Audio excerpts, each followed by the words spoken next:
Business as Unusual is a thought-provoking podcast that explores the innovative strategies, disruptive ideas, and unconventional practices driving successful leaders and companies in the ever-evolving world of modern business.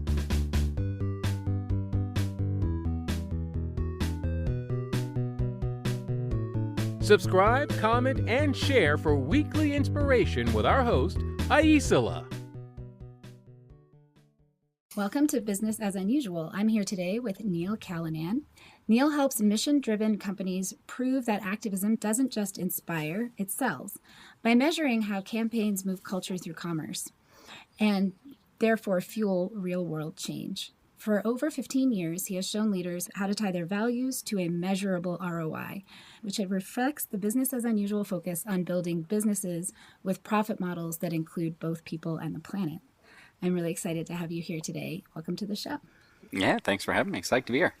So let's dive in. I used to work in the nonprofit sector, and I feel like there's this question of how you make values measurable, right? So do you have a way that you can talk about that you think is helpful to people? Yeah, I think it's very nuanced, and it depends on what your objectives are, what your structure is. So I think most businesses and or nonprofits fall into one of two camps, right? One is either purpose is their primary, right? So if you're a nonprofit and your goal is purely purpose driven, then there's a measurement framework that goes along there. And then if you are a for-profit business who has values as a big part of what you do, at the core of who you are, there's sort of a slightly different bent. And I think most businesses fall into one of those two things that we generally talk to. And I think ultimately it's mostly having clarity on who you're serving and what you're serving with the information that you're trying to measure, right? And so in the nonprofit space, a lot of times it's really thinking hard about not only are you measuring the impact that you're having in the world, but are you turning that measurement into something that you can articulate to your stakeholders, to your donors, to the people who are involved, and doing so in a way that is tangible, but also entertaining and storytelling driven, I think is kind of the challenge across the board. And so, I think what we see a lot is that nonprofits specifically are often not the best at measuring success, and they're often not the best at, articulating what they are setting out to do and how successful they are being at doing so.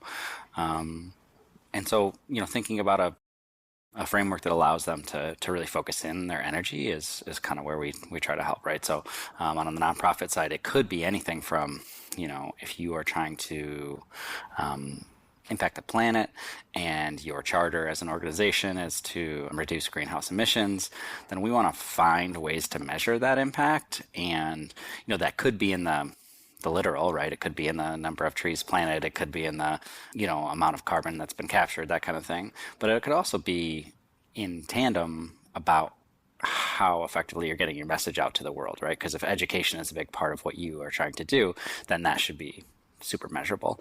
And, we believe that those two things can live in tandem. And in that way, it's sort of similar to a for-profit business where they may be talking about their values and their causes, but they also have to sell some stuff, right? And I think on the nonprofit side, it's kind of similar when it's like, yeah, we need to raise the amount of money and that can be the goal, or have the number of trees planted and that can be the goal, but also typically education is a big part of what these organizations are trying to do is communicate what they believe. Right. Well, and it's the difference between, right, that quantitative and the qualitative problem. Like if there's a fire, it's very easy. We need to put 100 people in a house or get them fed. If it's a systemic issue, we have, massive homeless problem and poverty in our city. That requires a lot more complexity. And that's where I think people can get fuzzy on it because they're like, well, what are you doing? And you're like, well, I did these things. And like, how does that attach to what, the fact that our downtown is dirty or whatever, and so I think that being able to identify ways to make it more concrete for people can be really effective in helping them to understand also how they can participate, right? Yeah, and I would say that universally, people often measure too many things. And so my instinct across the board is to strip that down to I know. I'd love it to be three or less that you are focused in on. And they don't always have to be purely as tangible as dollars raised or whatever, right? It can be that you understand that education is a big part of your charter, or there's a feelings way that you try to quantify, sort of like, if we go back to your example, well, maybe it's about foot traffic downtown, or maybe it's about reviews from tourists, their general level of safety when they come downtown, or whatever, right? Like there's a ton of ways to, I think, measure these different pieces, but it's important that you pick just a couple to measure, because otherwise what happens is you say, there's almost always some metric that says you're doing a great job. And I think the challenge is making sure that you avoid the tendency to sort of be drawn to that one thing. So if you have 10 metrics that you're saying are key to your organization, chances are one of them's up, right? And then you don't really know what you're doing, because if 9 are down and 1 is up, but you're focused in on the one that's up, then it's really hard to tell if you're being effective with the content, with the messaging, with the campaigns, with the fundraising, whatever it might be. Right. Well, and I think there's another point that you talked about, that we have too many dashboards to kind of support that. But also, I guess the question is, and maybe this is sort of what you do, is then how do you identify those 2 or 3 metrics that actually speak to your purpose or to your profit and your ability to continue to deliver on that purpose? Yeah. Well, I think the first thing we almost always start our projects with are a workshop, and generally workshops primarily because I think it's important that you bring stakeholders from different facets of the organization or the business together. Typically, honestly, if you can get more people, the more people involved in those early days workshops, the better. And when I say the more people, what I mean is more representation, right? So like, I don't actually need you to have 50 people in a meeting, but I do think it's important to have leadership, but also some of the people who are maybe doing the work in the trenches, and so they can all kind of come to an agreement. And the main reason that I think it's really important that happens is that what you're going to do in that workshop is decide what you care about and decide what you're not going to care about. And you all have to be aligned on that, because then that sort of future proofs you from going back to those vanity metrics that we were talking about before. If we said, we don't actually care about how many email subscribers we have, or Facebook fans we have, or how many people recommended us for this thing. Well, if you all agree to that and say that, and we put it in, put it on paper and we nail it down, then you resist the temptation to come back 6 months later and go, look how successful this thing was. Look how many new email subscribers we had. Well, that wasn't our goal. And we all said that wasn't the goal. But if you don't get the people who are going to be involved in the long term, involved in that decision-making process, I think it's a real misstep. And it's hard to get that alignment towards what your goal is going to be. And honestly, the specifics, I'm aware that I'm contradicting a lot of myself by saying the specifics don't matter, right? Like it's mostly important that you agree on something and that you all work towards that thing. And if you work towards that thing, I think it's just drastically increases the chances that you'll have success. And we've seen things as simple as, maybe the brand is really focused in on something like sales, right? Like an e-commerce thing. Do you have like a specific story that you can share that would kind of illustrate this? Sure. Yeah. We work with an outdoor brand, and they do kind of sell like high-end outdoor gear, tents, backpacks, whatever. And we started working with them. What they were trying to do was quantify the things that were not just pure sales, right? Like just the dollars in revenue driven through their website. Because that's pretty easy to quantify. I mean, easy's maybe an oversimplification, but today's technology allows you to pretty clearly identify how much website revenue is being driven and from what sources, and maybe even what campaigns are driving that specific revenue. But what they were trying to get a handle on was what is really enhancing people's relationship with their brand. And a lot of these brands we talk to kind of live they aspire to be in the Patagonia model of do-goodery, right? Sell good stuff, sell a lot of it, but also be doing a lot for the planet along the way and being committed to that kind of thing. And so for this brand, what they decided was, they sort of, the bulk of their sales came through equipment, right? This high-end stuff, right? Like a $700 sleeping bag or a tent that costs $1,000. But what they wanted to do was then take all the products that were not used in the execution of an adventure, right? Like it wasn't a piece of gear, it wasn't a thing to do it. It's kind of branded materials, right? Wallets and bumper stickers and all the things that are like nothing to do with actually going out and camping in the wild.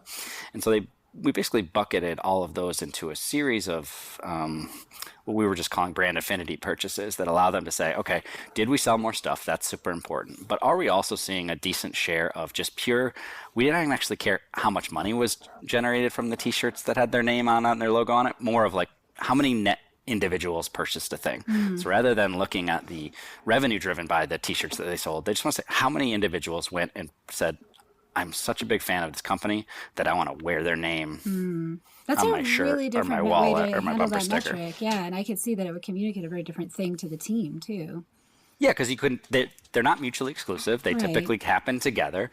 But it also allows them to see, well, what's their best case scenario for a purchase? Well, it might be, yes, somebody buys the $1,000 tent, but we would really love if they bought the $15 t-shirt to go along with it at the same time, and seeing if they could change their user behaviors or seeing if they could change the user flows on the website to allow for that to happen.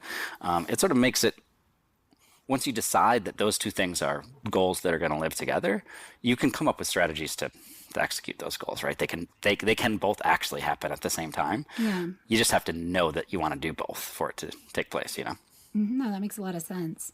And what is how do I want to ask this? What's so-called business wisdom that you're done hearing? You just don't want to hear that ever again. Or what's a common business tip you think does more harm than good?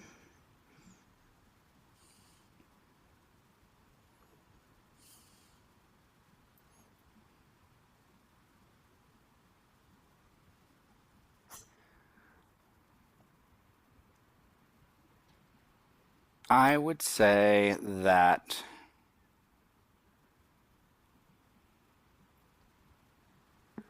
strategy and planning are overrated. Okay. And that I say that as a company who oftentimes gets paid to help develop plans and strategies.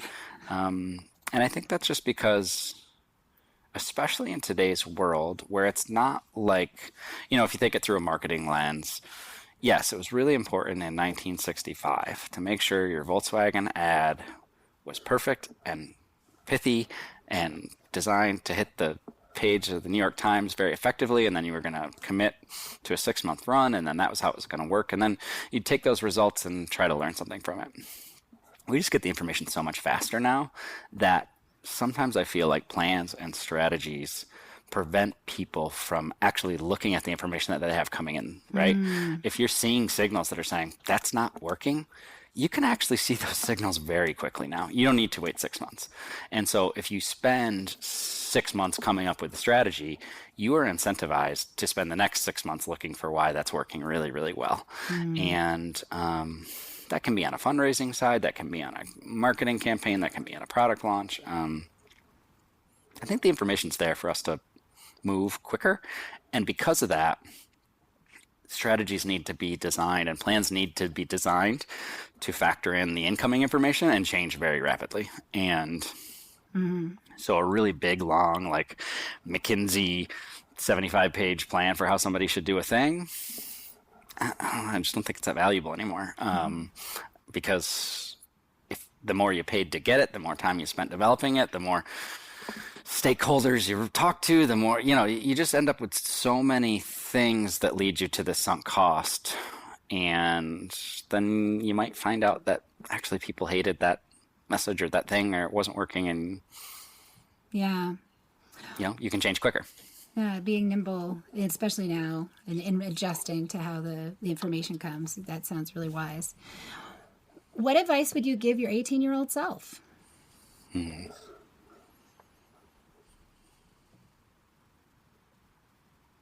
You're not as smart as you think you are, and the other people around you aren't as dumb as you think you are. Right? Like, I always sort of, especially early days in my career, I really thought that the cleverness of an idea or the the uniqueness of something were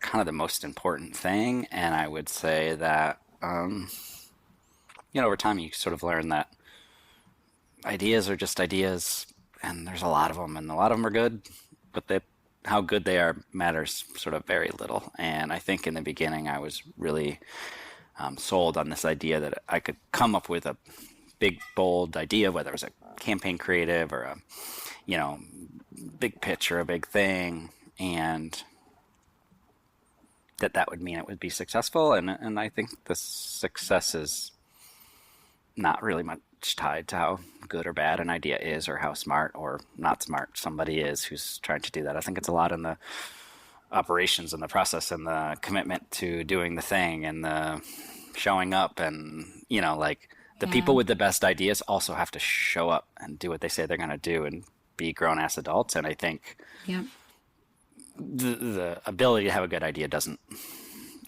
overtake that at all. Yeah, right. I used to say to my kids when they were younger, dream a goal without a plan is just a wish, which goes against your whole not planning thing. But it's more like if you don't take actions, then all it is a wish. It's like, magically, could this happen in my life?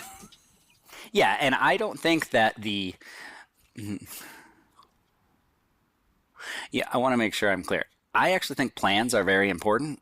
I just don't think it matters what the plan is. I think it's important that you have a plan to do a thing. And I think you just got to have a plan to execute it. And that you commit to a plan or a strategy is important, but that the idea that there is a perfect one is a fallacy, right? It's more like, I believe I will have a better chance of this succeeding if I take these 5 steps. So I'm going to take these 5 steps. Yeah. Not, my plan is so perfect. I've spent so much time thinking about my plan. I know here's all the evidence it's going to work, that I'm unwilling to see when it's clearly not going the way that I think it should.